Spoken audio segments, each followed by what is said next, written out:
All right, welcome to the Board Game Closet. My name's Jimmy. I'm Rod. I'm Bradley. And today we're checking out OverBattle. Look at all this! All-War! The All-War! This is an insane amount of stuff that comes with this game. Yes. It is Axis and Allies steroid times 10. In space. It's Arnold In Schwarzenegger. space. Yes. So let's give you our kind of preview of this game. We're going to show you what all of this is like. Now, we do need to say that everything you see is a prototype. So go to the campaign, check it out, see what all the details are going to be and maybe how it's changed from what you saw in our video. But go check out the campaign to find out that, right? Yeah, totally. And it's totally worth looking up. These pieces look incredible. Yeah, they really do look amazing. And so everything, even though that these are 3D printed versions, this represents exactly what they are going to look like, just in a final form. Yes, So. exactly. Okay, so what makes this game unique and special? So, OverBattle is a game that can play 2 to 4 people, and there is something very unique that they throw in once you make it to the 3-player version, and that is The Sin. The Sin. The Sin. This game has asymmetrical aspects to it. Right. The Sin being that. He is not a player against player until, like Jimmy said, the 3rd round. And then by that time, he's mixed into the whole game. He's sharing planets, sharing asteroids, sharing moons with all the other players. And then on round 3, he turns. Yeah, he turns around. He turns around. Well, potentially could, right? There's some things that could trigger that. But what's really unique about that is on the 1st and 2nd round, he is working with you. So as you're doing all the typical battle stuff, rolling dice, he comes into the battle and helps the attacker every single time. Yes. And then, but he never takes casualties. So technically, the Sin are immortal until they attack everybody else. That's right. and so that's a really unique aspect because he's trying to work us to get us to maybe attack each other, whittle us down, and then all of a sudden, he's ready to turn the tables. That's right. The tables will be turned. But then the rest of the game is it really comes down to a game of economy. You are trying to control these planets, asteroids, and moons. And at the end, every time on every single round, depending on what you control, you're going to get income that you then turn into new units, whether that is ground troops or fleet units, and then you get to place them out onto the board. So although you are trying to ultimately attack someone and take a spot on their home planet, the way that you get that done is by controlling these areas, which is very important in this game because one of the coolest features is that there's not really any setup time because at the very beginning, part of the gameplay is placing out these planets, moons, and figuring that out, and that kind of changes strategy, right? Yeah, that changes everything because depending on how the asteroids you have them put together will determine how fast you can move to point A to point B, how close the planets are to each other, all that type of stuff plays a factor. So really, no setup time. You're in the game the moment you start placing the first piece. Yep. Yeah, it creates this really cool tension right at the beginning where, like, in a few of our games, we've played this 3 or 4 times now, and so there might be a spot on the board where you think, you know what, I'm going to go over there and take that, and so you place some people there. Well, as it comes back around and more troops are put out, you're like, well, I done lost all those guys. Yes. And so right at the very beginning, there's already some conflict. You're right in it to begin with and going and rolling dice and doing all that kind of stuff, which is really cool. So, part of the game itself, like we're just saying, is the setup is actually part of the strategy, which means you're in the game the moment you do it. So a third of the game is this right here, is actually getting it all together, putting the planets out, putting our pieces out, getting to those points, having small battles, and then getting to the bigger battles. And by that time, we're in round 3, round 4.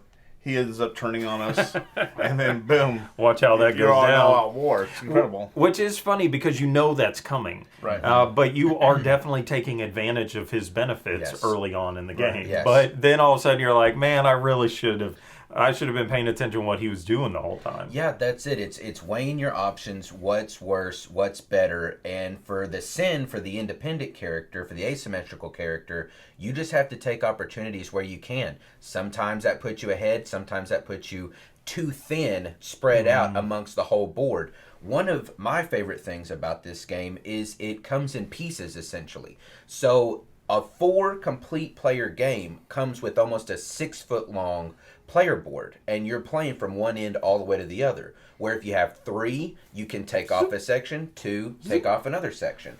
And so it makes it to where the game's length is determined by how many players that you have. And I think that's really unique, and it also brings more tension, because in a smaller game, it's Closer. literally You're smaller closer. and closer, and so the proximity changes your strategy. Every game is going to be totally different. Right, yeah. And the components that we got, I know that this is prototype, but really the coolest idea are these neoprene mats that you get, and it lays down onto the board, and it just looks so good set out. And the fact that you're getting income every round and putting new troops every round, it just feels like there's always so much out on the board, and it just looks great.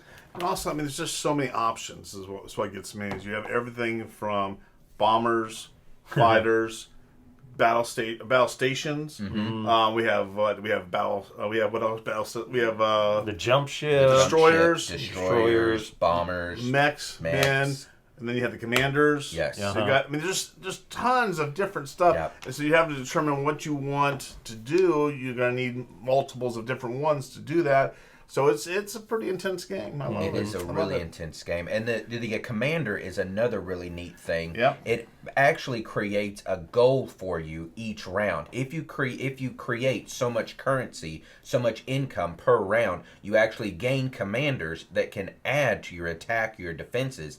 Every battle, you can move them freely during the battle, during your turn. And that just creates more incentive to take over different planets to get to that mark, to get to that quota. And There what's we something go. we didn't talk about yet is the Cassie system. Oh, Yep. yes. It's very yes. unique to this type of game. Is this right here? This is awesome. And the way that this works is not every type of unit can use this system, but you'll look on your cards and it'll tell you if a unit can use the Cassie system, which is basically like 3 levels.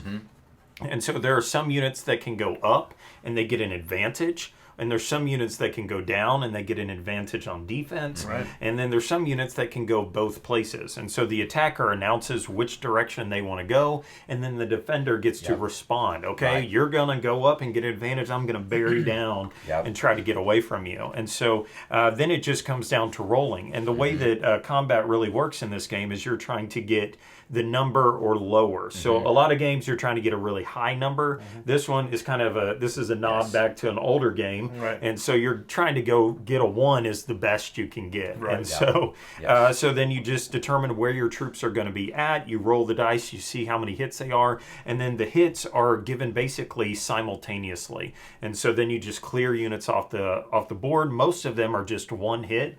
And so you're just combat does not get bogged down, because you're like, okay, I got 3 hits, and then you're defending, so you choose which one. Those are gone, these are gone, and then you just move on, and you keep going until that whole thing is just cleared out, and then you keep going in the game. So it's a really unique system. So there are clearly a ton of different units in the game. So to help with that, the creators have actually given us tarot-sized cards that have every unit on it.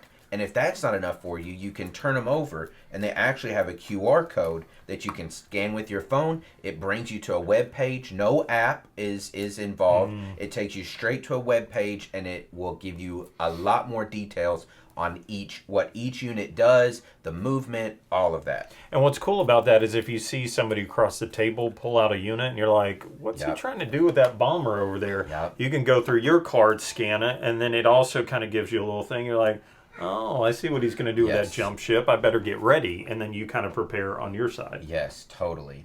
So every game is different. It's a little asymmetrical, a lot of territory control, and a lot of dice rolling when it comes to combat. This game has a lot going for it. Yep. So check it out on Kickstarter. And if you have any questions, put them in the comments. We'll do our best to answer them. And thanks for watching. Thank you. Bye-bye.